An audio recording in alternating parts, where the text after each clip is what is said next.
कर के मन हर्षाए, हो सुन कर के मन हर्षाए। बाबा तेरी मीठी मुरली की धुन सुन कर के मन हर्षाए, हो सुन कर के मन हर्षाए। रास रचाए साथ तुम्हारे, रास रचाए साथ तुम्हारे, झूम झूम दिल ये गाए, हो झूम झूम दिल ये गाए।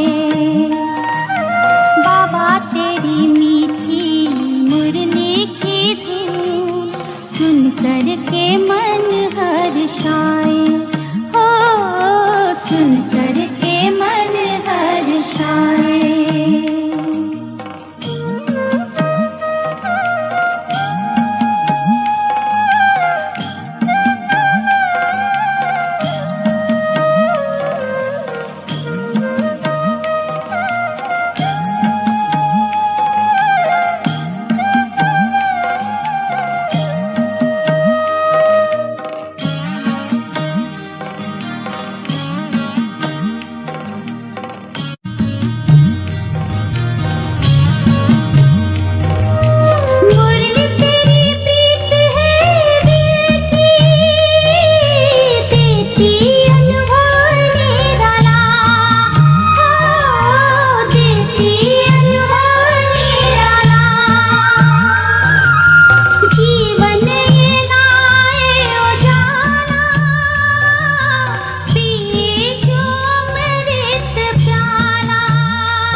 तेरी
ओम शांति। आज बाबा पूछ रहे हैं कि कोई भी प्रकार की गफलत बच्चों से होती है तो क्यों होती है, इसका कारण क्या है। सारे गफलत माना जानते हुए मानते हुए करते हैं तो वो गफलत है। जब मिस्टेक्स होती है जानते हुए, इसको गफलत कहेंगे। तो बाबा कहते हैं सारी गफलत, सारी भूलें जो होती है उसका कारण देहाभिमान है। बच्चे इस देहाभिमान को संपूर्ण त्याग करो। जब तक देहाभिमान है तब तक एक तो योग भी नहीं लगता है, भूलें होती है जिस कारण बोझ के ऊपर बोझ, बहुत सारी गफलतों के पीछे जो भाग्य खत्म होता है, ये बड़ी बात है ना। बाबा की डिसरिगार्ड भी होता है, इसीलिए बाबा कहते हैं आत्म अभिमानी बनो। ठीक है, ಅಂದ್ರೆ ಬಾಬೂರು ಹೇಳೋದು ಎಲ್ಲಾ ತಪ್ಪುಗಳ ಕಾರಣ ಗಫಲತ್ ಅಂದ್ರೆ ಗೊತ್ತಿದ್ದು ಏನ್ ಮಿಸ್ಟೇಕ್ ಮಾಡೋದಿದೆ ಅದರ ಕಾರಣ ದೇಹಾಭಿಮಾನ. ದೇಹಾಭಿಮಾನ ಎಲ್ಲಾ ತಪ್ಪುಗಳ ಜಡ ಆಗಿದೆ, ರೂಟ್ ಕಾಸ್. ಅದರಿಂದ ತಂದೆ ಬಂದಿರುವಾಗ ಸೃಷ್ಟಿಗೆ ತಪ್ಪುಗಳನ್ನು ಮಾಡಬೇಡಿ ಮಕ್ಕಳೇ, ಆತ್ಮಾಭಿಮಾನಿಯಾಗಿರಿ ಅಂತ ಹೇಳ್ತಿದ್ದಾರೆ ಬಾಬಾವರು. सरीना मीठे बच्चे श्रीमत पर कल्याणकारी बनना है, सबको सुख का रास्ता बताना है. ಮಧುರವಾದಂತಹ ಮಕ್ಕಳೇ ಶ್ರೀಮತದ ಆಧಾರದ ಮೇಲೆ ಕಲ್ಯಾಣಕಾರಿಗಳಾಗಬೇಕಾಗಿದೆ. ಎಲ್ಲರಿಗೆ ಸುಖದ ಮಾರ್ಗ ಹೇಳಬೇಕಾಗಿದೆ. किसी भी प्रकार की गफलत होने का मुख्य कारण क्या है? ದೇಹಾಭಿಮಾನ. ಯಾವುದೇ ಪ್ರಕಾರದ ತಪ್ಪುಗಳಾಗುವ ಮುಖ್ಯ ಕಾರಣ ಏನಂದ್ರೆ ದೇಹಾಭಿಮಾನ. देहाभिमान के कारण ही बच्चों से बहुत भूले होती, वो सर्विस भी नहीं कर सकते. दर्द मात उनसे ऐसा कर्म होता है जो सब नफरत करते हैं. बाबा कहते हैं बच्चे आत्म अभिमानी बनो, कोई भी अकर्तव्य नहीं करो, क्षीर खंड हो, सर्विस के अच्छे अच्छे प्लान बनाओ, मुरली सुनकर धारण करो, इसमें बेपरवाह नहीं बनो. ದೇಹಾಭಿಮಾನದ ಕಾರಣನೇ ಮಕ್ಕಳಿಂದ ಬಹಳ ಬಹಳ ಮಿಸ್ಟೇಕ್ಸ್ ಆಗುತ್ತೆ. ಅಂತವ್ರು ಸರ್ವೀಸು ಮಾಡಕ್ಕಾಗಲ್ಲ, ಅವರಿಂದ ಅಂತ ಕರ್ಮ ಆಗುತ್ತೆ. ಎಲ್ರೂ ಅವರನ್ನ ತಿರಸ್ಕಾರದ ದೃಷ್ಟಿಯಿಂದ ನೋಡ್ತಾರೆ. ಅಂದ್ರೆ ಮಿಸ್ಟೇಕ್ ಮನುಷ್ಯರು ಮಾಡ್ತಾ ಹೋದ್ರೆ ಮನ್ಸು ಬೇಜಾರಾಗುತ್ತಲ್ವಾ. ಅದಕ್ಕೆ ಬಾಬಾ ಹೇಳೋದು ಮಿಸ್ಟೇಕ್ಸ್ ಆಗ್ಬಾರ್ದು ನಮ್ಮಿಂದ. ಅಂದ್ರೆ ಅದರ ಆಧಾರ ಆತ್ಮಾಭಿಮಾನಿಗಳಾಗಿ ಯಾವುದೇ ಅಕರ್ತವ್ಯ ಮಾಡಬೇಡಿ ಮಕ್ಕಳೇ. ತಂದೆಯ ಶ್ರೀಮತದ ವಿರುದ್ಧವಾಗಿ ಮಾಡೋದಂದ್ರೆ ಅಕರ್ತವ್ಯದ ಕತೆ. ಕ್ಷೀರ ಖಂಡವಾಗಿ ಬದುಕ್ರಿ, ಸರ್ವೀಸ್ ಅಲ್ಲಿ ಒಳ್ಳೊಳ್ಳೆ ಪ್ಲಾನ್ ಮಾಡಿ, ಮುರಳಿಯನ್ನು ಕೇಳಿ ಧಾರಣೆ ಮಾಡಿ, ಇದರಲ್ಲಿ ಬೇಪರವಾಹ ಅಂದ್ರೆ ಡೋಂಟ್ ಕೇರ್ಲೆಸ್ ಮಾಡಬೇಡಿ. ಎಂದೂ ಬಾಬೂರ್ ಮಹಾವಾಕ್ಯ ಕೇಳಿದ ನಂತರ ಅದನ್ನ ಜೀವನದಲ್ಲಿ ತರೋ ಫುಲ್ ಪುರುಷಾರ್ಥ ಇರ್ಬೇಕೆ ಹೊರತು ಅದನ್ನ ಮೀರೋ ಮಾತು ನಾವೆಂದು ಮಾಡಕ್ಕೆ ಹೋಗ್ಬಾರ್ದಾಗಿದೆ.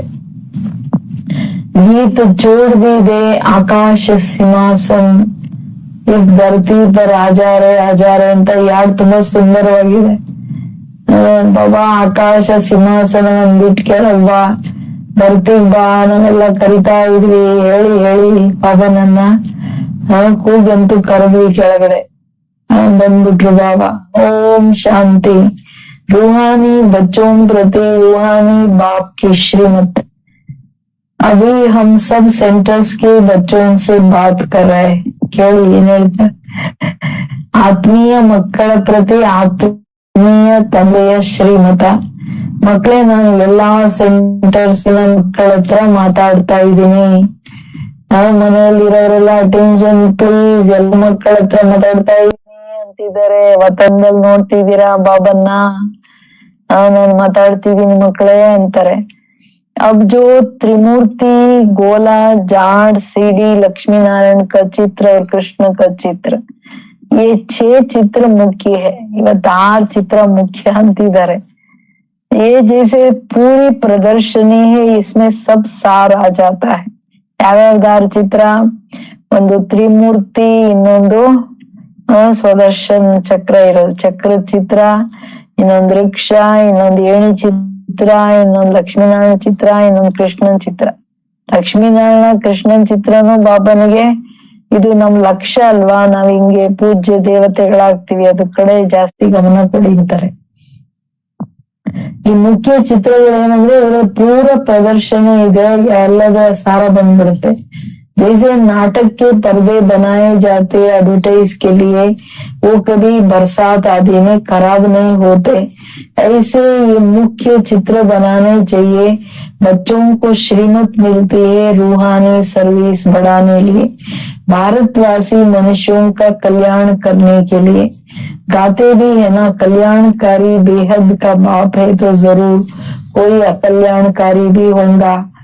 ಹೆಂಗೆ ನಾಟಕದಲ್ಲಿ ಪರ್ದಾ ಸ್ಕ್ರೀನ್ ಮಾಡ್ತಾರೆ ಅಡ್ವರ್ಟೈಸ್ಮೆಂಟ್ಗೋಸ್ಕರ, ಹಂಗೆ ಅಂದ್ರೆ ಆ ಕಾಲದಲ್ಲಿ ಅವರು ಬಟ್ಟೆಯಲ್ಲೇ ಮಾಡ್ತಿದ್ರು, ಬಟ್ ಅದು ಎಂದು ಮಳೆಯಲ್ಲೂ ಕೆಟ್ಟೋಗ್ತಿರ್ಲಿಲ್ಲ. ಹಂಗೆ ನೀವು ಮುಖ್ಯ ಚಿತ್ರಗಳನ್ನ ಮಾಡ್ಬೇಕಾಗಿದೆ. ಮಕ್ಕಳಿಗೆ ಬಾಬಾ ಶ್ರೀಮತ ಕೊಡ್ತಿದ್ದಾರೆ. ಯಾಕೆ? ಆತ್ಮಗಳ ಸರ್ವಿಸ್ ಜಾಸ್ತಿ ಮಾಡ್ಲಿ, ಜಾಸ್ತಿ ಇಂಪ್ರೂವ್ಮೆಂಟ್ ಬರ್ಲಿ, ಭಾರತವಾಸಿ ಮಕ್ಕಳ ಕಲ್ಯಾಣಕ್ಕೋಸ್ಕರ. ಯಾಕೆಂತಂದ್ರೆ ಬಾಬಾ ಕಲ್ಯಾಣಕಾರಿ ಬೇಹದ್ ತಂದೆ ಅಂದ್ರೆ ಅಂಡರ್ಸ್ಟೂಡ್, ಒಬ್ರು ಕಲ್ಯಾಣ ಮಾಡಕ್ಕಿದ್ರಿ ಇನ್ನೊಬ್ರ ಕಲ್ಯಾಣ ಮಾಡಕ್ಕಿದ್ದಾರೆ ಅಂತ. जिस कारण बाप को आकर फिर कल्याण करना पड़ता है. रूहानी बच्चे जिनका कल्याण हो रहा है वो इन बातों को समझ सकते हैं. ಯಾವ ಕಾಲ್ಸಿ ನಮ್ ಬಂದಿರೋದೇನೆ ವಿಶ್ವ ಕಲ್ಯಾಣ ಮಾಡಕ್ಕಲ್ವಾ ಮಕ್ಳೇ ಅಂದಾಗ ಇದು ಯಾರಿಗ ಅರ್ಥ ಆಗುತ್ತೆ? ಯಾರು ಆತ್ಮಗಳು ಮಕ್ಕಳು ಕಲ್ಯಾಣದ ಕಾರ್ಯ ಮಾಡ್ತಿದ್ದಾರೆ ಅವ್ರಿಗೆ ಎಲ್ಲ ಮಾತು ಅರ್ಥ ಆಗುತ್ತೆ. जैसे हमारा कल्याण हुआ है तो फिर हम औरों का भी कल्याण करें. जैसे बाप को भी चिंतन चलता है कि कैसे कल्याण करे, युक्तियां बता रहे हैं. जे भाई 9 साइज की शीट पर ये चित्र बनाने चाहिए. दिल्ली जैसे शहरों में अक्सर करके बहुत मनुष्य आते हैं जहाँ गवर्नमेंट के असेंबली आदि होती है. सेक्रेटरीट तरफ बहुत लोग आते हैं, वहाँ ये चित्र रखने के लिए. बहुतों का कल्याण करने अर्थ बाप मत देते हैं. ऐसे टीम पर बहुत चित्र बन सकता है. ಮೊದಲೆಲ್ಲ ನಮ್ ಬೋರ್ಡ್ಗಳನ್ನು ಟಿನ್ ಶೀಟ್ ಮೇಲೆ ಎಲ್ಲ ಚಿತ್ರ ಪೇಂಟಿಂಗ್ ಆಗ್ತಿತ್ತು, ಅಂದ್ರೆ ತುಂಬಾ ಟೈಮ್ ನಡೀತಾ ಇತ್ತು. ಹಂಗೆ ಹೇಳ್ತಿದಾರೆ ಬಾಬಾ. ಅಂದ್ರೆ ಯಾರು ಜೀವನ ಚೆನ್ನಾಗಾಗ್ಬಿಡುತ್ತೆ ಅವ್ರಿಗನ್ಸುತ್ತಲ್ಲ, ಅಯ್ಯೋ ನಮ್ ತರನೇ ಎಲ್ಲರ ಜೀವನಗಳು ಚೆನ್ನಾಗ್ಬೇಕು, ಎಲ್ಲರಿಗೂ ಒಳ್ಳೇದಾಗ್ಬೇಕಂತ ಏನಾದ್ರೂ ಯುಕ್ತಿ ಮಾಡ್ಬೇಕು ಅಂತ. ಹಂಗೆ ಬಾಬಾವ್ರಿಗೆ ಹೆಂಗ್ ಚಿಂತನೆ ನಡೆಯುತ್ತೆ, ಅನ್ಯ ಆತ್ಮಗಳ ಕಲ್ಯಾಣವಾಗ್ಬೇಕು. ಯುಕ್ತಿ ಹೇಳ್ತಿದೀನಿ. 6x9 ಶೀಟ್ ಅಲ್ಲಿ ಚಿತ್ರಗಳು ಮಾಡಿದ್ರೆ ಅವಾಗೆಲ್ಲ ದೊಡ್ಡದಲ್ಲ, ಈಗಂತೂ ಇನ್ನ ದೊಡ್ಡ ಬಂದ್ಬಿಡ್ತು. 10x20, 15x25 ಹಂಗೆಲ್ಲ ಮಾಡ್ತಿದ್ದಾರೆ. ದಿಲ್ಲಿ ದೊಡ್ಡ ಟೋಟಲ್ ಸೆಂಟರ್ಸ್ ಏನಿದೆ ದೊಡ್ಡ ಸಿಟಿಗಳಲ್ಲಿ, ಅಲ್ಲಿ ದೊಡ್ಡ ಚಿತ್ರಗಳಾಕಿ ಮಾಡಿ ದೊಡ್ಡವ್ರು ಬರ್ತಾರೆ. ಗೌರ್ಮೆಂಟ್ ಅಸೆಂಬ್ಲಿ ಇರುತ್ತೆ, ಸೆಕ್ರೆಟರಿಯೇಟ್ ಇರುತ್ತೆ, ಅಲ್ಲಿ ತುಂಬಾ ಜನ ಬರ್ತಾರೆ. ಅಂದ್ರೆ ಅಲ್ಲೆಲ್ಲ ಚಿತ್ರಗಳನ್ನ ಹಾಕ್ಬೇಕಲ್ವಾ ಮಕ್ಕಳೇ? ಅನೇಕರ ಕಲ್ಯಾಣಾರ್ಥವಾಗಿ ನಾನು ಈ ಮತವನ್ನು ಕೊಡ್ತಾ ಇದ್ದೀನಿ ಅಂತೂ ನೀವು ಮಾಡಿ ಅಂತ ಹೇಳ್ತಿದ್ದಾರೆ ಬಾಬುರು. ಅಂದ್ರೆ ಅಷ್ಟ್ ದೊಡ್ಡ ಅವಾಗೆಲ್ಲ ಟಿನ್ ಶೀಟ್ ಅಲ್ಲಿ ಅಷ್ಟ್ ದೊಡ್ಡ ಚಿತ್ರ ಅಂದ್ರೆ ಎಷ್ಟು ವಂಡರ್ಫುಲ್. ಬಟ್ ಬಾಬಾ ಮಾಡ್ಸಿದ್ರು ಅದೆಲ್ಲ. देही अभिमानी बन बाप की सर्विस में लगना है. बाप राय देते हैं ये चित्र हिंदी और अंग्रेजी में बनाना चाहिए. ये 6 चित्र मुख्य जगह पर लग जाए. अगर ऐसे मुख्य स्थानों पर लग जाए तो तुम्हारे पास सैकड़ों समझने के लिए आएंगे. परंतु बच्चों में देहाभिमान होने के कारण बहुत भूले होती है। ऐसे कोई मत समझे कि मैं पक्का देही अभिमानी हूँ। ಅಭಿಮಾನ ಪಡ್ಬೇಡಿ ಅಂತ ಹೇಳ್ತಿದ್ದಾರೆ, ನಾನೇನು ಎಲ್ಲ ಆತ್ಮಾಭಿಮಾನಿ ಆಗ್ಬಿಟ್ಟೆ ಮುಗಿದೋ ಬರಂಗ್ ಕೆಲ್ಸ ಅಂತ ಇಲ್ಲ ಅಂತಾರ ಬಾಬಾ. ಅಂದ್ರೆ ಮಕ್ಕಳು ಆತ್ಮಾಭಿಮಾನಿಯಾಗಿ ಸರ್ವೀಸ್ ತತ್ಪರರಾಗಬೇಕು. ತಂದೆ ಮತ ಕೊಡ್ತಿದ್ದಾರೆ, ಈ ದೊಡ್ಡ ದೊಡ್ಡ ಚಿತ್ರ 6 ಚಿತ್ರಗಳು ಇದೆಯಲ್ಲ ಹಿಂದಿ ಇಂಗ್ಲಿಷ್ ಅಲ್ಲಿ, ಈಗಂತೂ ಎಲ್ಲ ಲ್ಯಾಂಗ್ವೇಜ್ ಅಲ್ಲಿ ಬಂದ್ಬಿಡ್ತು. ಮಕ್ಕಳ ಮುಖ್ಯ ಸ್ಥಾನಗಳಲ್ಲಿ ಮುಖ್ಯ ಈ 6 ಚಿತ್ರಗಳನ್ನ ಹಾಕ್ಬಿಡಿ, ಜನ ಲಕ್ಷಾಂತರ ಜನ ಬಂದ್ ನೋಡ್ಲಿ. ಬಟ್ ಆದ್ರೆ ಮಕ್ಕಳು ದೇಹಾಭಿಮಾನದ ಕಾರಣ ಮಿಸ್ಟೇಕ್ಸ್ ಮಾಡ್ತಾರೆ. ಹಂಗ ಯಾರು ತಿಳ್ಕೊಳ್ಬಾರ್ದು, ನಾನೇನ ಪಕ್ಕ ದೇಹಿ ಅಭಿಮಾನಿ ಆತ್ಮಾಭಿಮಾನಿಗಳಾಗ್ಬಿಟ್ವಿ ಅಂತ. गलतियां तो बहुत होती है, सच नहीं बताते, समझाया जाता है ऐसा कोई कर्तव्य नहीं करो जो कोई खराब नफरत लाए कि इनमें देहाभिमान है। तुम सदैव युद्ध के मैदान में हो और जगह तो 10-20 वर्ष तक युद्ध चलती है। तुम्हारी माया से अंत तक युद्ध चलनी है, परंतु है गुप्त जिसको कोई जान नहीं सकते। ಮೂಲ ಮಾತಂತಂದ್ರೆ ಕಲ್ತಿ ತಪ್ಪು ಗೊತ್ತಿದ್ದು ಮಿಸ್ಟೇಕ್ ಹಂಗ್ ಮಾಡ್ತಾರೆ ಮಕ್ಕಳು, ಹೇಳೋದೇ ಇಲ್ಲ ಸತ್ಯನ.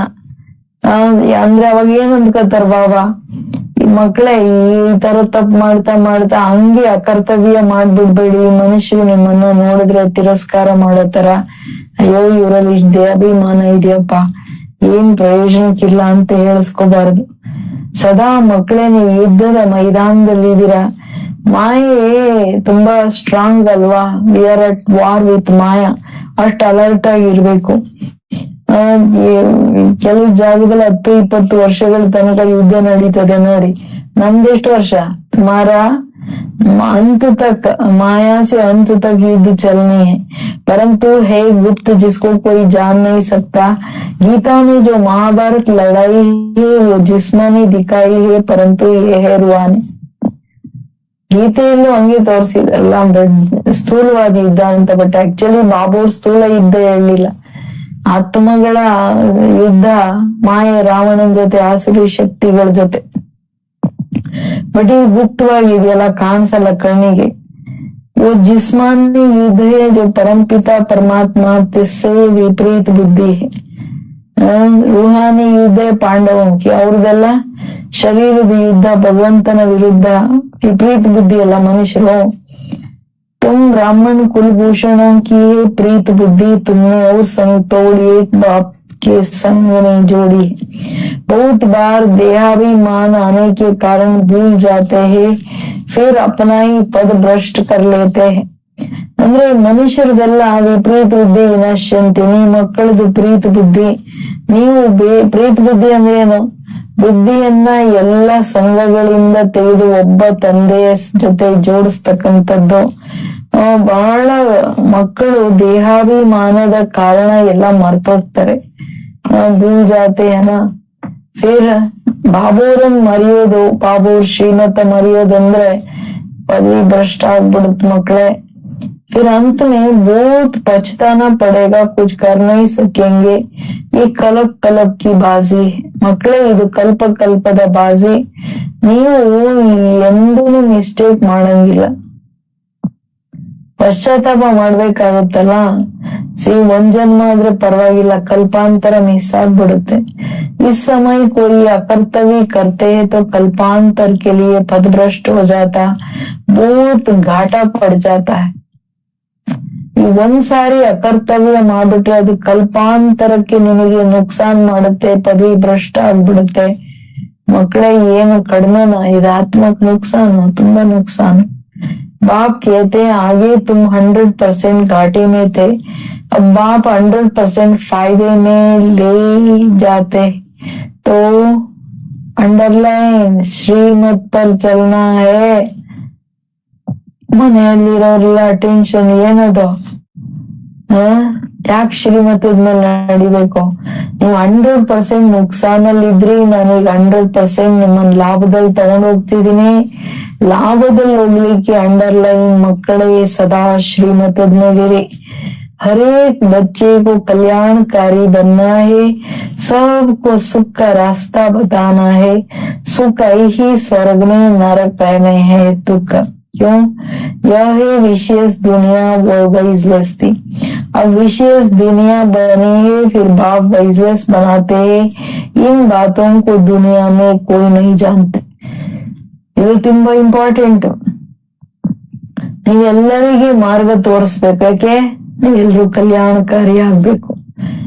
ಸುಖ ಸ್ವರ್ಗದಲ್ಲಿದೆ, ನರಕ ಅಂದ್ರೆ ದುಃಖ. ಇದು ಯಾಕೆಂದ್ರೆ ಇದು ವಿಕಾರಿ ಪ್ರಪಂಚ, ಅದು ನಿರ್ವಿಕಾರಿ ಪ್ರಪಂಚ. ಅಂದ್ರೆ ಅರ್ಥ ಏನು? ಪವಿತ್ರತೆಯಲ್ಲಿ ಸುಖ ಇದೆ, ಅಪವಿತ್ರತೆಯಲ್ಲಿ ದುಃಖ ಇದೆ ಅಂತ. ತಂದೆ ಅದಕ್ಕೆ ಬಂದು ವೈಸ್ಲೆಸ್ ಪವಿತ್ರರನ್ನಾಗಿ ನಿರ್ವಿಕಾರಿ ಮಾಡ್ತಾರೆ. ಈ ಮಾತುಗಳು ಜಗತ್ತಿಗೆ ಗೊತ್ತಿಲ್ಲ. ಬಾಬುವರು ಯಾಕೆ ಬಂದು ಪಾವನ ನಿರ್ವಿಕಾರಿಗಳನ್ನಾಗಿ ಪಾವನ ಪ್ರಪಂಚ ಪರಿವರ್ತನೆ ಮಾಡ್ತಿದ್ದಾರೆ, ಪಾವನ ಜಗತ್ ತರ್ತಿದ್ದಾರೆ ಅಂದ್ರೆ ಇದು ಜಗತ್ತಿಗೆ ಅರ್ಥ ಆಗಲ್ಲ. तो मुख्य ये चित्र परमानेंट स्थानों पर लगना चाहिए. पहला नंबर दिल्ली मुख्य, सेकंड बॉम्बे और कलकत्ता. कोई को ऑर्डर देने से शीट पर बना सकते हैं. आगरा में भी घूमने के लिए बहुत लोग आते हैं. बच्चे सर्विस तो बहुत कर रहे हैं और भी कुछ कर्तव्य करके दिखाए. ये चित्र बनाने में कोई तकलीफ नहीं है. ऐसे एक्सपीरियंस चाहिए ना. अच्छे बड़े चित्र हो जो कोई दूर से भी पढ़ सके. बोला भी बड़ा बन सकता है. सेफ्टी से रखना पड़े, जो कोई खराब ना करे. ಪಾವಂಗೆ ಎಷ್ಟೆಲ್ಲ ಅಟೆನ್ಷನ್ ನೋಡ್ರಿ, ಎಷ್ಟು ಪ್ಲಾನ್ ಕೊಡ್ತಾರೆ. ಪವಳದು ಇದೆಲ್ಲ ದೊಡ್ಡ ದೊಡ್ಡ ಚಿತ್ರ, ಮುಖ್ಯ ಚಿತ್ರ, ಇದೆಲ್ಲ ಮೇನ್ ಸ್ಥಾನಗಳೆಲ್ಲ ಹಾಕ್ರಿ. ಅದರಲ್ಲಿ ಮೊದಲನೇ ನಂಬರ್ ಡೆಲ್ಲಿ, ಬಾಂಬೆ, ಕಲ್ಕಟ್ಟ ಇಲ್ಲೆಲ್ಲ ಹಾಕ್ರಿ. ಆಗ್ರಾದಲ್ಲಿ ತುಂಬಾ ಜನ ನೋಡ್ಲಿಕ್ ಬರ್ತಾರೆ, ಅಲ್ಲಿನೂ ಹಾಕ್ರಿ. ಮಕ್ಕಳು ಸೇವೆ ಅಂತೂ ಮಾಡ್ತಿದ್ದಾರೆ, ಬಟ್ ಇನ್ನೂ ಚೆನ್ನಾಗಿ ಏನಾದ್ರು ಮಾಡಿ ತೋರಿಸಿ ಮಕ್ಕಳ ಒಳ್ಳೆ ಕರ್ತವ್ಯನ. ಇದ್ರಲ್ಲಿ ಚಿತ್ರ ಮಾಡೋದ್ರಲ್ಲಿ ಏನು ಕಷ್ಟ ಇಲ್ಲ, ಬಟ್ ಸ್ವಲ್ಪ ಅನುಭವ ಬೇಕು. ಯಾಕಂದ್ರೆ ಚಿತ್ರಗಳು ಮಾಡಿಸಿದ್ಮೇಲೆ ಕೆಟ್ಟೋಗ್ಬಾರ್ದು, ಅಂದ್ರೆ ಹಾಳಾಗ್ಬಾರ್ದು. ಯಜ್ಞ में आसुरों के विघ्न पड़ते क्योंकि ये नई बात है. ಯಜ್ಞದಲ್ಲಿ ಆಸುರದ್ದು ವಿಘ್ನಗಳು ಬರುತ್ತೆ, ಇದು ಹೊಸ ಮಾತು. ये दुकान निकाल बैठे, आखिरी में सब समझ जाएंगे कि हम उतरते आए हैं, जरूर कुछ कामी है. ಬಾಬಾ ಹಿ ಕಲ್ಯಾಣಕಾರಿ ಅಂದ್ರೆ ಬಾಬಾ ಹೇಳೋದು, ಎಲ್ಲ ಜನ ಏನ್ ಮಾಡ್ತಿದಾರೆ ಈಗ ಯಜ್ಞದಲ್ಲಿ ವಿಘ್ನ ಹಾಕೋರ್ ಒಂದ್ ಕಡೆ ಅಂದ್ರೆ, ಇನ್ನ ಕೆಲವರು ದುಕಾನ್ ಕೋಲ್ಕೆ ಬೈಟೆ ಅಂತಂದ್ರೇನು, ಇವರೆಲ್ಲ ಸೋಕಾಲ್ಡ್ ಮಠಾಧೀಶರಿರ್ಲಿ ಬೇರೆ ಬೇರೆ ಇರ್ಲಿ ಎಲ್ಲ ಅವ್ರವ್ರದೇ ಭಕ್ತಿ ಅಂಗಡಿಗಳು ಹಾಕ್ರಿ, ಎಲ್ಲರಿಗೂ ಅರ್ಥ ಆಗ್ಬಿಡುತ್ತೆ. ಅಂದಾಗ ಇವರಲ್ಲಿ ಏನೋ ಕೊರತೆ ಇದೆ ಅಂತ. ಬಾಬಾ ಅವ್ರೊಬ್ಬರೇ ಕಲ್ಯಾಣಕಾರಿ. ಮನುಷ್ಯರನ್ನ ಯಾರನ್ನ ಉದ್ಧಾರ ಅಂತೂ ಮಾಡಕ್ಕಾಗಲ್ಲ. वही बता सकते हैं कि भारत का कल्याण कैसे और कब हुआ. भारत को तमो प्रधान कौन बनाते, फिर सतो प्रधान कौन बनाते, ये चक्र कैसे फिरता है ये कोई नहीं जानते. संगम युग को भी नहीं जानते, समझते हैं भगवान युगे युगे आता है. ಕೇಳಿ ಇಂಪಾರ್ಟೆಂಟ್ ಏನು, ಪರಮಾತ್ಮನ ಕಲ್ಯಾಣಕಾರಿ ಅಂದ್ರೆ ಅವರೇ ಹೇಳೋಕಾಗುತ್ತೆ ಭಾರತದ ಕಲ್ಯಾಣ ಹೆಂಗ್ ಮಾಡಕ್ ಸಾಧ್ಯ, ಚಕ್ರ ಹೆಂಗ್ ತಿರುಗುತ್ತೆ. ಭಾರತ ತಮೋ ಪ್ರಧಾನ ಯಾರು ಮಾಡಿದ್ರು, ಸತೋ ಪ್ರಧಾನ ಯಾರು ಮಾಡ್ತಾರೆ, ಚಕ್ರದ ವಿಷಯ ಅಲ್ವಾ ಇದು. ಮನುಷ್ಯರಿಗಂತೂ ಚಕ್ರನೂ ಗೊತ್ತಿಲ್ಲ, ಈಗ ಸಂಗಮ ಯುಗ ಅನ್ನೋದು ಗೊತ್ತಿಲ್ಲ. ಯಾಕೆಂದ್ರೆ ಗೀತೆಯಲ್ಲಿ ಯುಗೆ ಯುಗೆ ಬರ್ತಾರೆ ಅಂತ ಹಾಕ್ಬಿಟ್ರಲ್ಲ, ಅದಕ್ಕೆ ಭಗವಂತ ಯಾವಾಗ ಏನ್ ಬಂದ್ ಮಾಡ್ತಾರೆ ಅನ್ನೋದು ಗೊತ್ತಿಲ್ಲ. कभी कहते हैं भगवान नाम रूप से न्यारा है, भारत प्राचीन स्वर्ग था. ये भी कहते हैं क्राइस्ट से 3000 वर्ष पहले देवताओं का राज्य था, फिर कलयुग की आयु लंबी दे दी है. तो बच्चों को देही अभिमानी बनने की बड़ी मेहनत करनी है. ಗಳಿಗೆ ಏನ್ ಹೇಳ್ತಾರೆ, ದೇಹಿ ಅಭಿಮಾನಿ ಆಗ್ಲಿಕ್ಕೆ ಏನಾದ್ರೂ ಮಾಡಿ ಕಷ್ಟಪಡಿ ಮಕ್ಕಳೇ ಅಂತೂ ಆಗ್ಬೇಕು. ನೀವು ಮಿಸ್ ಆಗಂಗಿಲ್ಲ ಅಂತಿದ್ದಾರೆ ಬಾಬಾ. यहाँ तो फिर तुम देहाभिमानी बन पड़े हो. ತುಂಬಾ ಇಂಪಾರ್ಟೆಂಟ್ ಅಲ್ಲ. ತಂದೆ ಹೇಳೋದು ಮನುಷ್ಯರು ಒಂದು ನಾಮರೂಪದಿಂದ ದೂರ ಅಂದ್ರು. ಇನ್ನೊಂದು ಭಾರತ ಪ್ರಾಚೀನ ದೇಶ ಸ್ವರ್ಗ ಇತ್ತು ಅಂತಾರೆ. ಇನ್ನು ಕೆಲವ್ರು ಹೇಳಿದ್ರು ಕ್ರೈಸ್ಟ್ 3000 ವರ್ಷಗಳ ಹಿಂದೆ ಭಾರತ ಸ್ವರ್ಗವಾಗಿತ್ತು, ದೇವತೆಗಳ ರಾಜ್ಯ ಇತ್ತು. ಆಮೇಲೆ ಕಲ್ಪದ ಎಷ್ಟು ದೊಡ್ಡದ್ ಮಾಡ್ಬಿಟ್ರು. ಸೊ ಇವೆಲ್ಲ ಸಿದ್ಧ ಮಾಡಕ್ ಏನ್ ಬೇಕು? ನೀವ್ ಮಕ್ಕಳು ದೇಹಿ ಅಭಿಮಾನಿಗಳಾಗ್ಬೇಕು, ಕಷ್ಟಪಡ್ರಿ. आधा कल्प सत्युग त्रेता में तुम आत्म अभिमानी थे, परंतु परमात्मा अभिमानी नहीं थे। यहाँ तो फिर तुम देह अभिमानी बन पड़े हो, फिर देही अभिमानी बनना पड़े। यात्रा अक्षर भी है परंतु अर्थ नहीं समझते। मन मनाभव का अर्थ है रूहानी यात्रा पर रहो। ಎಷ್ಟು ದೊಡ್ಡ ಮಾತಲ್ಲ ಬಾಬಾ, ರೂಹಾನಿ ಯಾತ್ರಾ ಪರ್ ರಹೋ ಅಂತ ಹೇಳ್ತಿದ್ದಾರೆ. ಎಲ್ಲ ಕನ್ಫ್ಯೂಷನ್ ಮಾಡಾಕ್ಬಿಟ್ರು ಮನುಷ್ಯರು. ಅರ್ಧ ಕಲ್ಪ ಯಾಕೆ ಬಾಬಾ ಮತ್ತೆ ಮತ್ತೆ ಆತ್ಮಾಭಿಮಾನಿಯಾಗಿ ಅಂದ್ರೆ, ಸತ್ಯ ತ್ರೇತಾಯುಗದಲ್ಲಿ ನೀವು ಆತ್ಮಾಭಿಮಾನಿಗಳಾಗಿದ್ರಿ. ಸೊ ನೀವು ನಿಜ ಸ್ಥಿತಿಯಲ್ಲಿ ಬರ್ಬೇಕಲ್ವಾ, ದೇಹಿ ಅಭಿಮಾನಿ ಆಗ್ಲೇಬೇಕು ತಾನೆ. ಬಟ್ ಪರಮಾತ್ಮಾಭಿಮಾನಿಗಳಾಗಿರ್ಲಿಲ್ಲ ಸತ್ಯ ತ್ರೇತಾದಲ್ಲಿ, ಆತ್ಮಾಭಿಮಾನಿ ಆಗಿದ್ರಿ. ಸೊ ಈಗ ನ್ಯಾಚುರಲಿ ಆ ಸ್ಥಿತಿಯಲ್ಲಿ ಬಂದ್ಬಿಡಿ ನೀವು. ಯಾತ್ರೆಯನ್ನು ಅಕ್ಷರನು ಮನುಷ್ಯರಿಗೆ ಅರ್ಥ ಆಗಲ್ಲ. ಯಾಕಂದ್ರೆ ಅವ್ರು ಸ್ಥೂಲ ಯಾತ್ರೆ ಹೋಗ್ತಾರೆ. ನಮ್ದಿದೆ ಅಂತದ್ದು ಆತ್ಮದ ಯಾತ್ರೆ, ಮನ್ಮನಾಭವ ಸ್ಥಿತಿಯಲ್ಲಿರೋದೇನೆ ಆತ್ಮಿಕ ಯಾತ್ರೆಗೆ. ಆತ್ಮ ತನ್ನ ಮನಸ್ಸನ್ನ ಬಾಬೂರಲ್ಲಿ ಇಡ್ಲಿಕ್ಕೆ ಪರಂಧಾಮದ ತನ್ನ ಆ ನಿಜ ಸ್ಥಿತಿಗೆ ಹೋಗ್ಬೇಕಾಗತ್ತೆ. ಸೊ ವಿ ಟ್ರಾವೆಲ್, ಇಲ್ಲಿಂದ ಆತ್ಮ ಸೆಕೆಂಡ್ ಅಲ್ಲಿ ಹೊರಟು ಬಿಡುತ್ತೆ. हे आत्मा ये मुझ बाप को याद करो, कृष्ण तो ऐसे कह न सके। वो गीता का भगवान कैसे हो सकता, उन पर कोई कलंक लगा न सके। ತಂದೆ ಹೇಳೋದು, ಹೇ ಆತ್ಮಗಳೇ, ನಾನು ನಿಮ್ ತಂದೆಯನ್ನ ನೆನಪು ಮಾಡಿ. ಇದು ಕೃಷ್ಣ ಹೇಳಕ್ಕಾಗಲ್ಲ, ಕೃಷ್ಣ ಬೇಬಿ ಅಲ್ವಾ. ಗೀತೆಯಲ್ಲಿ ಭಗವಂತ ಕೃಷ್ಣ ಅಂತ ಹಾಕಿದ್ರಲ್ಲ, ಅವ್ರ ಹೆಂಗೆ ಆಗಕ್ಕಾಗುತ್ತೆ ಭಗವಂತ? ಮತ್ತೆ ಅವ್ರಿಗೆ ಕಳಂಕನೂ ಹಾಕಕ್ಕಾಗಲ್ಲ. ಪವಿತ್ರ ಸತೋಗುಣಿ ಆತ್ಮ.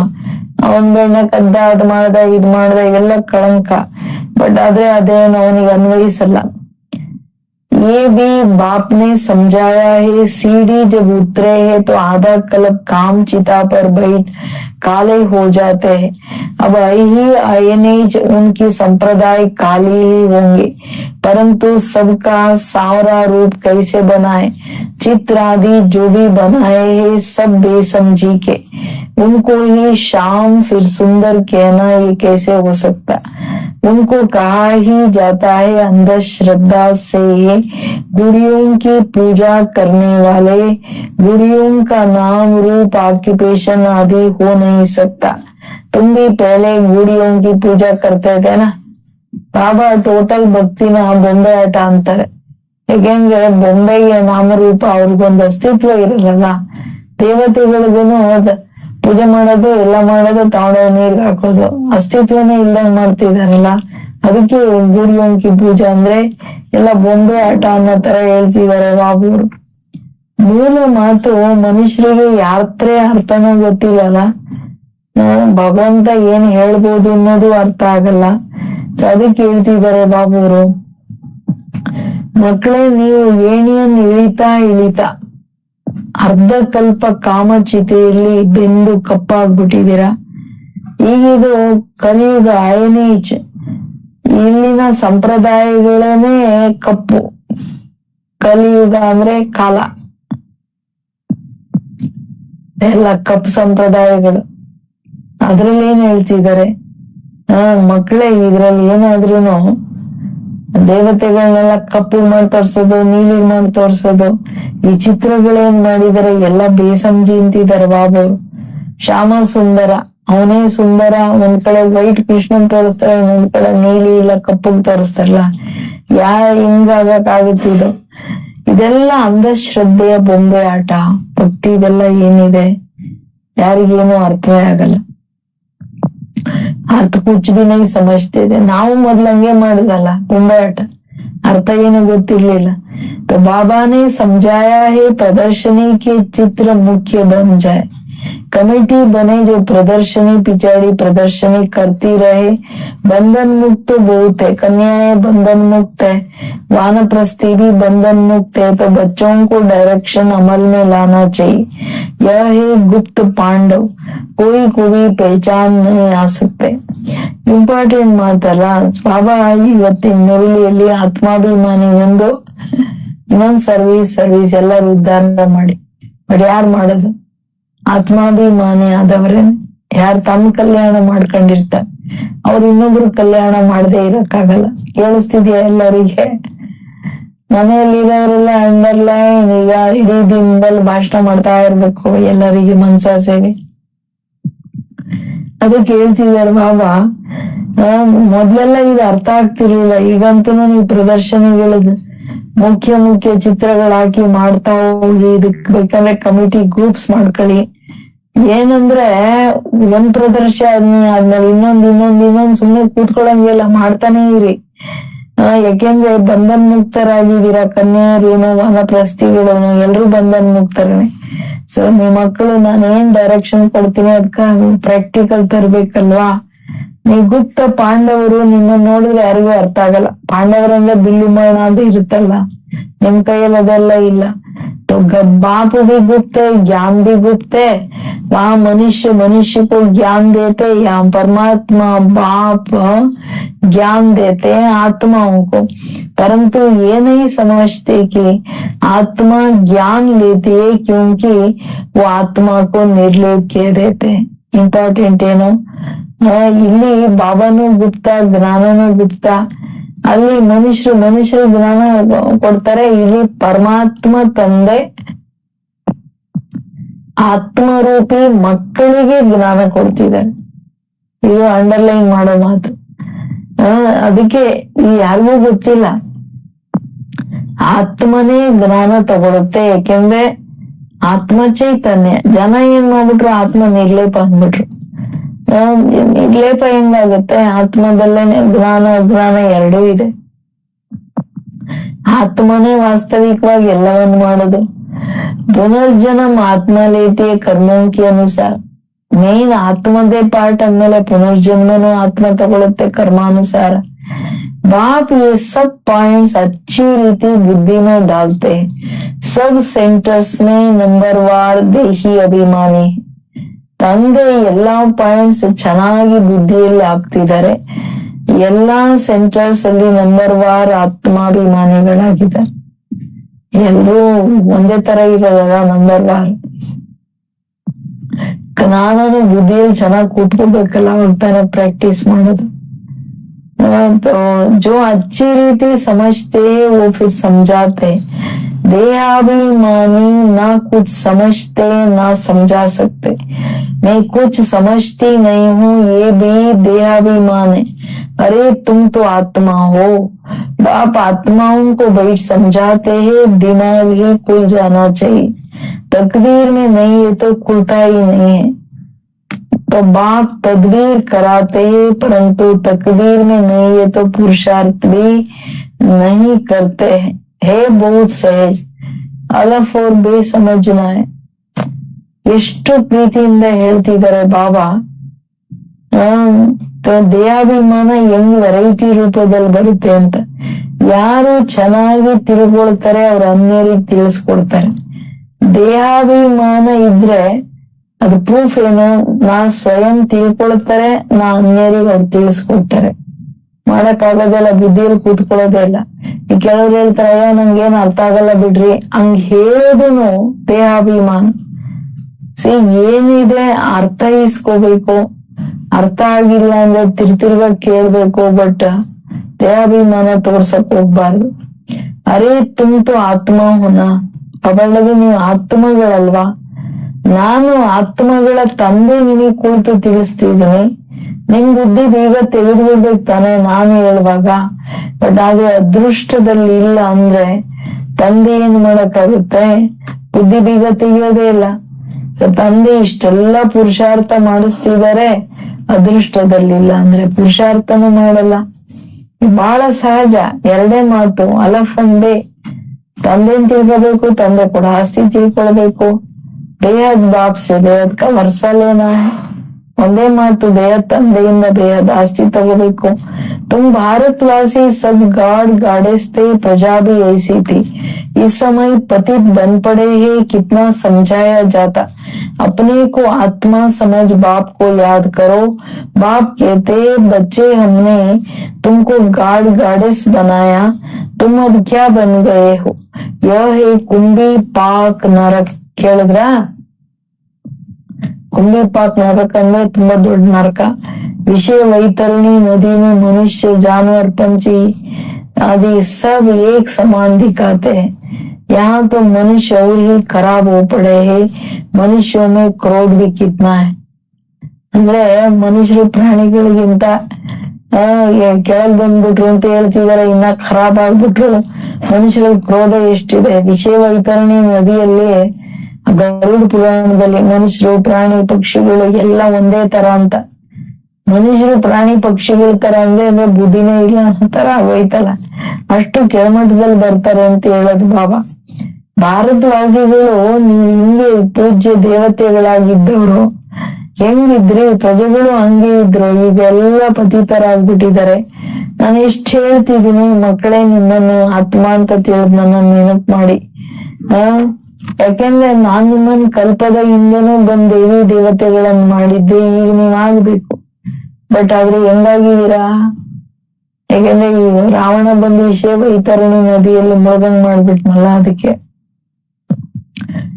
अभी मनुष्यों में कितना क्रोध है ना, लाखों को मार देते. बटन ऑन ಮಾಡಿದ್ರೆ ಮುಗ್ದೋಯ್ತಲ್ಲ, ಬಾಂಬ್ಸ್ ಹಾಕ್ಬಿಟ್ರೆ. भारत जो वैशाली बनाए, फिर इनको शिवालय शिव बाबा ही बनाते. बाप कितना अच्छी रीति समझाते, डायरेक्शन देते. ऐसे ऐसे करो, चित्र बनाओ. ನಾನು ಎಷ್ಟು ಹೇಳ್ತಿದ್ದೀನಿ ಮಕ್ಕಳೇ, ಹಿಂಗಿಂಗ್ ಮಾಡಿ ಹಿಂಗಿರಿ ಅಂತ ಹೇಳ್ಬಿಟ್ಟು. ನಾವು ಭಾರತ ಏನು ವೈಶಾಲ್ಯ ಆಗಿದೆ, ಅದನ್ನ ಶಿವಾಲಯನ ಶಿವಬಾಬಾನೇ ಬಂದ್ ಮಾಡೋದು. ನಾನು ಎಷ್ಟು ಪ್ರೀತಿಯಿಂದ ತಿಳಿಸ್ಕೊಡ್ತಿದ್ದೀನಿ, ಚೆನ್ನಾಗಿ ತಿಳಿಸ್ಕೊಡ್ತಿದ್ದೀನಿ, ಡೈರೆಕ್ಷನ್ ಕೊಡ್ತಿದ್ದೀನಿ. ಮಕ್ಕಳ ಹಿಂಗೆ ಮಾಡಿ ಚಿತ್ರಗಳನ್ನ ಮಾಡಿ. ಫಿರ್ ಜೋ ಬಡೆ ಬಡೆ ಮನುಷ್ಯನ ಇನ್ಕೋ ಸಮझाओ. ದೊಡ್ಡ ದೊಡ್ಡ ಚಿತ್ರ ಮಾಡಿ ದೊಡ್ಡ ದೊಡ್ಡ ಮನುಷ್ಯರಿಗೆ ತಿಳಿಸ್ರಿ. ये प्राचीन योग, प्राचीन नॉलेज सबको सुननी चाहिए. हॉल लेकर प्रदर्शनी लगाने, उनको तो पैसे आदि कुछ नहीं लेना चाहिए. फिर भी जो ठीक समझो तो किराया लो. चित्र तो आप देखो, चित्र देखेंगे तो फिर झट पैसे वापस कर देंगे. सिर्फ युक्ति से समझाना चाहिए. अथॉरिटी तो हाथ में रहती है ना, ಚಾಹೆ तो सब कुछ कर सकते. ಅಂದ್ರೆ ಪ್ರದರ್ಶನ ಮಾಡುವಾಗ ಅವಾಗೆಲ್ಲ ಹಾಲ್ಗಳಿಗೆಲ್ಲ ದುಡ್ಡು ಕೊಡ್ಬೇಕಾಯ್ತಲ್ಲ. ಅವಳಿದ್ರೆ ಫ್ರೀ ತಗೊಂಡ್ ಮಾಡ್ರಿ. ಡೈರೆಕ್ಷನ್ ಬಾಬಾ ಕೊಡ್ತಿದ್ದಾರೆ. ಪ್ರಾಚೀನ ಯೋಗ, ಪ್ರಾಚೀನ ನಾಲೆಜ್ ನೀವು ಕೇಳ್ರಿ. ದೊಡ್ಡ ದೊಡ್ಡ ಇದನ್ನೆಲ್ಲ ಮಾಡಕ್ಕೆ ದೊಡ್ಡ ಹಾಲ್ಗಳು ತಗೊಂಡ್ ಪ್ರದರ್ಶನ ಮಾಡಿ. ಬಟ್ ದೊಡ್ಡ ಮನುಷ್ಯರಿಗೆ ಮೊದ್ಲೇ ತಿಳಿಸಿದ್ರೆ ಅವ್ರ ಹಣನೂ ತಗೊಳಲ್ಲ. ಅವ್ರ ಯುಕ್ತಿಯಿಂದ ಹೇಳಿ, ನೋಡ್ರಿ ನೀವು ಫಸ್ಟ್ ಚಿತ್ರ ನೋಡಿ, ನೀವು ಹಣನೂ ಕೇಳಲ್ಲ. ಯಾಕೆಂದ್ರೆ ಇದು ಅನೇಕರ ಕಲ್ಯಾಣಕ್ಕೋಸ್ಕರ. ಆತರ ನೀವ್ ಹೇಳ್ಬೇಕು. ಸಪೋಸ್ ದುಡ್ಡು ಇಸ್ಕೊಂಡಿದ್ರು ವಾಪಸ್ ಮಾಡ್ಬಿಡ್ಬೇಕು. ಈ ತರ ಯುಕ್ತಿ ಮಾಡಿ ಮಕ್ಕಳೇ. ಯಾಕೆಂದ್ರೆ ಆ ಹಾಲಿರೋರ್ ಕೈಲೇ ಎಲ್ಲ ತಾನೇ, ಅವ್ರ ಏನ್ ಬೇಕಂದ್ರೂ ಮಾಡ್ಬೋದು. वो थोड़े ही समझते, विनाश काले विपरीत बुद्धि तो विनाश को प्राप्त हो गए. पांडवों ने तो भविष्य में पद पाले. ಕೌರವರು ವಿನಾಶ ಕಾಲ ವಿಪರೀತ ಬುದ್ಧಿ ಎಲ್ಲ ವಿನಾಶ ಪ್ರಾಪ್ತಿ ಮಾಡ್ಕೊಂಡು ಪಾಂಡವರಷ್ಟೇ ವಿಜಯಿಗಳಾಗ್ಬಿಟ್ರು. ಈಗ ನಾವು ಪಾಂಡವರು ಅಂತಂದ್ರೆ ಬಾಬನ ಆಧಾರ ಮೇಲೆ ವಿಜಯಿಗಳಾಗ್ಬೇಕಲ್ವಾ. ಅದಕ್ಕೆ ಹೇಳ್ತಿದ್ದಾರೆ ಬಾಬು ಅವರು, सो भी राज्य पीछे भविष्य में होगा, अभी थोड़े ही होगा. ये मकान आदि सब टूट जाएंगे. अब बाप ने समझाया, प्रदर्शनी भी करनी चाहिए. तो ಪಾಂಡವರದು ವಿಜಯ ಆಯ್ತು. ಬಟ್ ಈಗಲೂ ರಾಜ್ಯ ಸಿಗಲ್ಲ. ಭವಿಷ್ಯದಲ್ಲಿ ರಾಜಾಯಿ ಸ್ಥಾಪನೆ ಆಗುತ್ತೆ. ಈಗಿಲ್ಲ. ಈಗಂತೂ ಇರೋ ರಾಜರದು ಕಿತ್ಕೊಂಡ್ಬಿಟ್ರಲ್ಲ. ಬಾಬಾ ಹೇಳೋದು, ಮಕ್ಳು ಈಗ ಏನೆಲ್ಲ ನೋಡ್ತೀರಾ, ದೊಡ್ಡ ದೊಡ್ಡ ಮನೆಗಳೆಲ್ಲ ಒಳ್ಳೆ ಎಲೆಗಳು ಬಿದ್ದಂಗ್ ಬೀಳ್ತಾ ಹೋಗ್ತಾ ಇದೆ, ಎಲ್ಲ ಸಮಾಪ್ತಿ ಆಗುತ್ತೆ. ನಿಮ್ಮ ಮಕ್ಕಳು खूब ಪ್ರದರ್ಶನಿಗಳನ್ನ ಮಾಡ್ಬೇಕು. खूब अच्छी तरह से कार्ड पर निमंत्रण देना है. ಒಳ್ಳೊಳ್ಳೆ कार्ड ಮಾಡಿ खूब निमंत्रण ಕೊಡಿ. तुम पहले बड़ों को समझाओ तो मदद भी करेंगे, बाकी सोए नहीं रहना है. कई बच्चे देह अभिमान में सोए रहते हैं. कमेटी बनाए शीरखंड हो, प्लान बनाना चाहिए. बाकी मुरली नहीं पढ़ेंगे तो धारणा कैसे होंगी.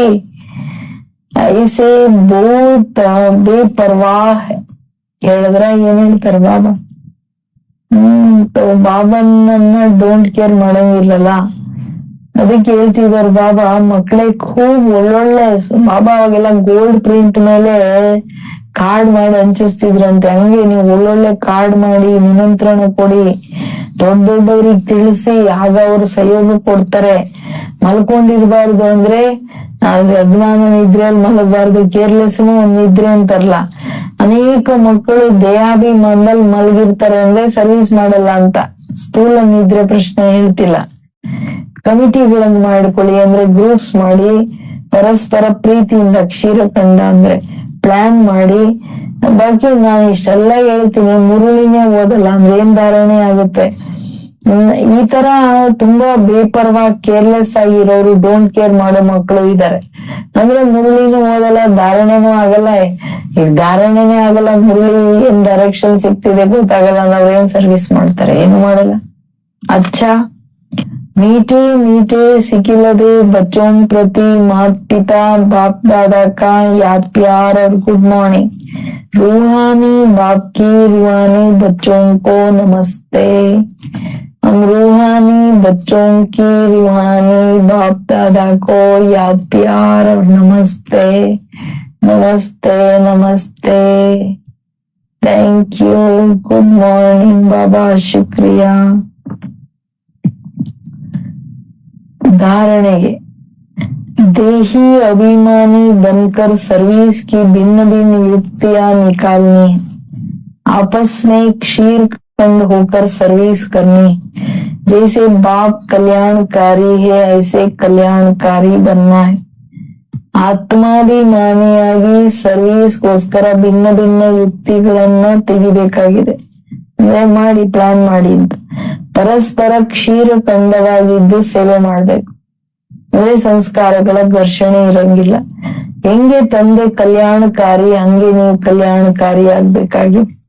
प्रीत बुद्धि बन और संग तोड़ एक संग जोड़ना है. कोई ऐसा कर्तव्य नहीं करना है जो कल्प कल्पांतर के लिए नुकसान हो जाए. ಪ್ರೀತ್ ಬುದ್ಧಿ ಅಂದ್ರೇನೆ ಏನ್ ಹೇಳಿದ್ರು, ಎಲ್ಲ ಸಂಘಗಳಿಂದ ಬುದ್ಧಿ ತೆಗೆದು ಒಬ್ಬ ತಂದೆ ಜೊತೆ ಜೋಡಿಸೋದು. ಇಂಥ ಅಕರ್ತವ್ಯ ಎಂದು ಮಾಡಬಾರ್ದು. ಯಾವುದ್ರಿಂದ ನಿಮ್ ಕಲ್ಪಾಂತರ ನುಕ್ಸಾನ್ ಮಾಡ್ಕೊಳ್ಳೋದೇನಾದ್ರೂ ಬುದ್ಧಿವಂತಿಕೆನಾ? ಏನು ಬುದ್ಧಿವಂತಿಕೆ ಅಲ್ಲ, वरदान. सदा उमंग उत्साह में रहकर चढ़ती कला का अनुभव करने वाले महावीर भव.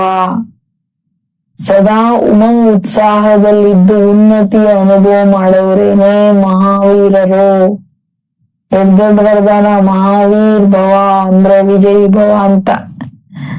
महावीर बच्चे हर सेकंड हर संकल्प में चढ़ती कला को अनुभव करते हैं. उनकी चढ़ती कला सर्व के प्रति भला अर्थात कल्याण करने के निमित्त बना देती है.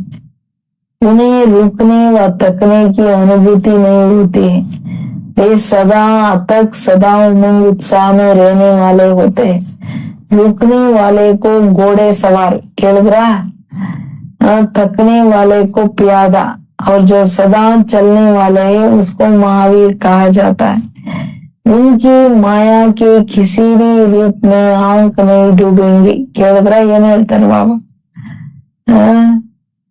ಮಹಾವೀರ ಮಕ್ಕಳಂದ್ರೆ ಪ್ರತಿ ಸೆಕೆಂಡ್ ಪ್ರತಿ ಸಂಕಲ್ಪದಲ್ಲಿ ಬರೀ ಉನ್ನತಿನೋ ಉನ್ನತಿ ಉನ್ನತಿನೋ ಉನ್ನತಿ.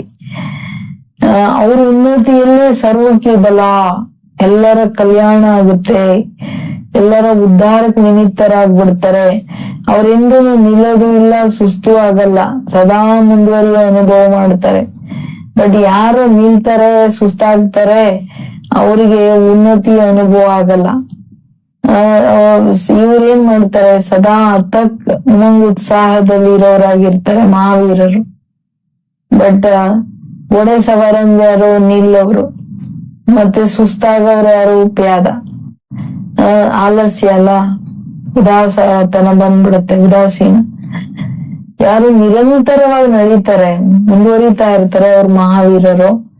ಅಂತವ್ರು ಎಂದೂನು ಯಾವ ಕಡೆನೂ ಕಣ್ಣೋಗಲ್ಲ.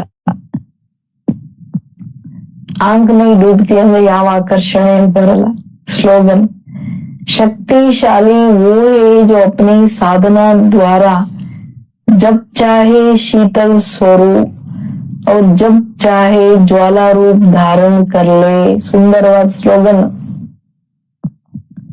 ಶಕ್ತಿಶಾಲಿ ಯಾರಂದ್ರೆ ಯಾರು ತನ್ನ ಸಾಧನೆಯ ಮುಖಾಂತರ ಯಾವಾಗ ಬೇಕೋ ಶೀತಲ ಸ್ವರೂಪ, ಯಾವಾಗ ಬೇಕೋ ಜ್ವಾಲಾ ಸ್ವರೂಪ ಧಾರಣೆ ಮಾಡೋರು ಅಂತ.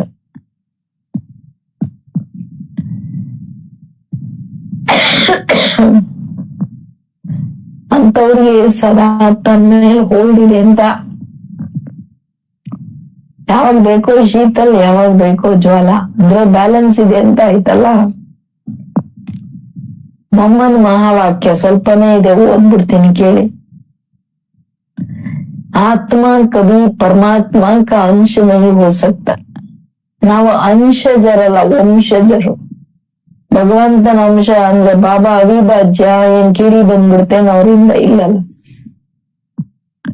बहुत मनुष्य ऐसे समझते हैं हम आत्मा ही परमात्मा की अंश है. अब अंश तो कहते हैं टुकड़े को, एक तरफ कहते हैं परमात्मा अनादि अविनाशी है, तो ऐसे अनादि परमात्मा को टुकड़े में कैसे लाते हैं. अब परमात्मा कट कैसे हो सकता. आत्मा ही अजर अमर है, तो अवश्य आत्मा को पैदा करने वाला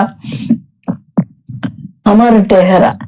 ऐसे अमर परमात्मा को टुकड़े में ले आना गोया परमात्मा को भी विनाशी कह दिया.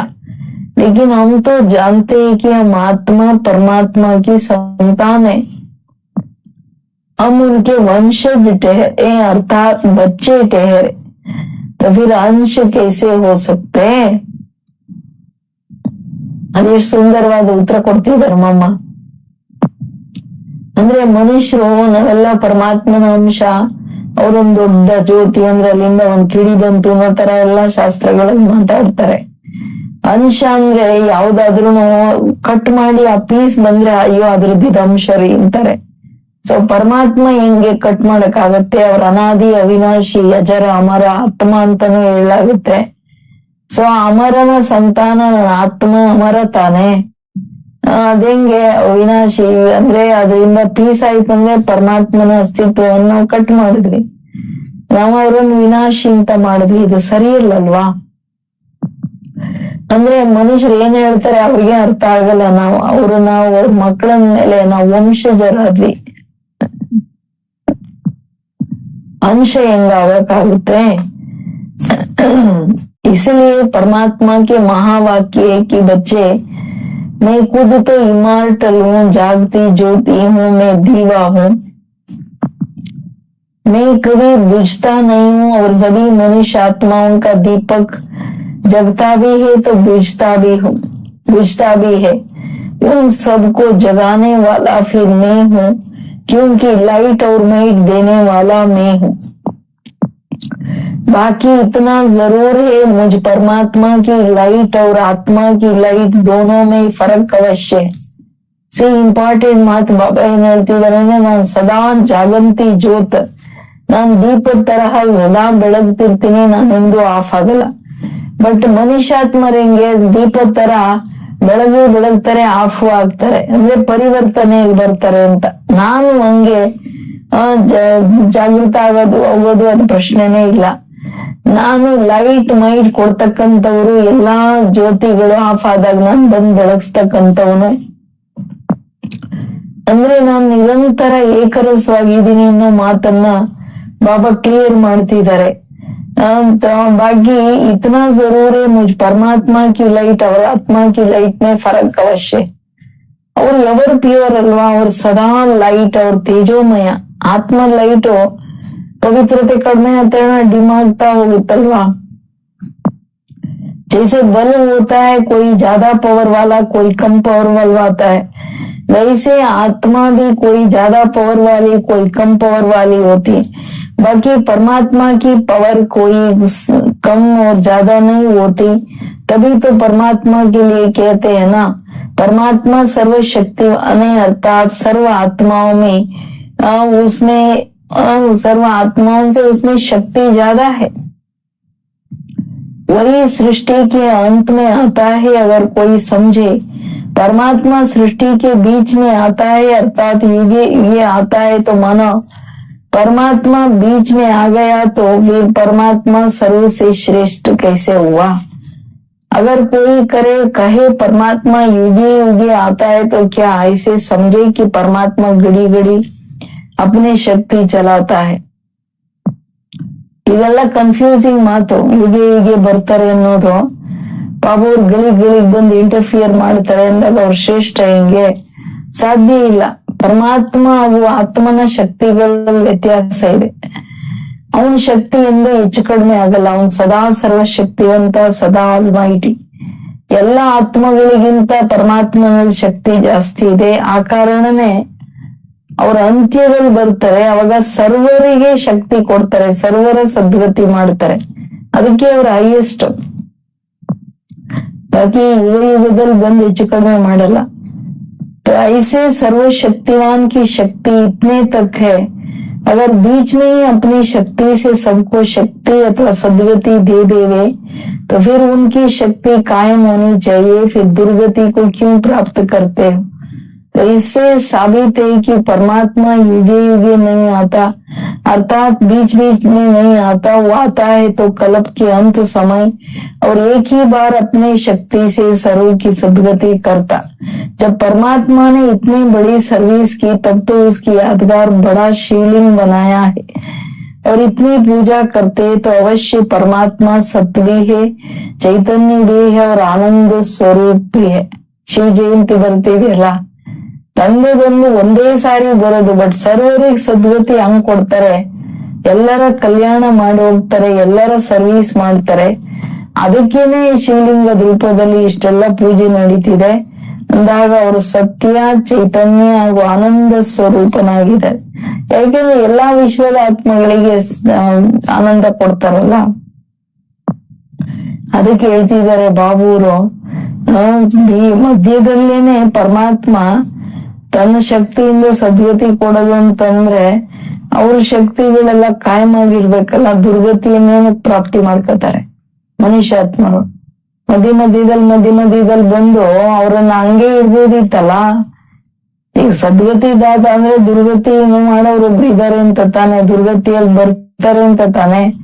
ಎಲ್ಲಾ ಆತ್ಮಗಳು ಲಾಸ್ಟ್ ಅಲ್ಲಿ ಬಂದಾಗ್ಲೇನೆ ದುರ್ಗತಿ ಆಗೋದು. ಮಧ್ಯದಲ್ಲಿ ಬಂದಿದ್ರೆ ಬರೋದೇ ಅಲ್ಲ ದುರ್ಗತಿಗೆ. ಇದ್ಯಾರಿಗೂ ಅರ್ಥವೇ ಆಗಲ್ಲ ನೋಡಿ, ಎಷ್ಟು ದೊಡ್ಡ ಲಾಜಿಕ್ ನಮ್ಮ ಹೇಳ್ತಿರೋದು. ಎಲ್ರೂ ತೀರೋ ಕೆಳಗಡೆ ಬಂದಾಗ ತಾನೆ ದುರ್ಗತಿಯಲ್ಲಿ ಬಂದ್ ಸದ್ಗತಿ ಕೊಡೋದು. ಅದಕ್ಕೆ ಸದ್ಗತಿ ದಾತ ಅಂತ ಗಾಯನ ಶಿವರಾತ್ರಿನೂ ಅದಕ್ಕೆ ಮಾಡೋದು. ಸರಿನಾ? ಓಂ ಶಾಂತಿ, ಓಂ ಶಾಂತಿ, ಓಂ ಶಾಂತಿ.